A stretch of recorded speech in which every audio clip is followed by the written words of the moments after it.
It's God Michael Johnny, aka God. No, I'm God. Yeah, I'm the real God. G-O-D. So this time of the year when place hit them on the hot, you go and cool them. Leave a cool and leave a blah noisy. They cool head inside nature. When you want to calm down your brain, calm down your head, refresh your drive, refresh your hard drives, you come back to nature. You come back to like look at the lake with the mountain. A lake with a mountain. A lake with a mountain. A lake. I mean, this is a lake. A resort by the lake, then the mountain. It's a very cool spot. I mean, I feel like I'm one with nature right now. I feel alive. I feel like this how heaven is supposed to be. This place is great. I wish some of you could come over here, but it's really far.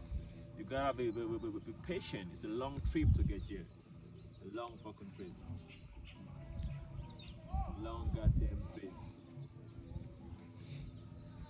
It's much more hot than they would down there.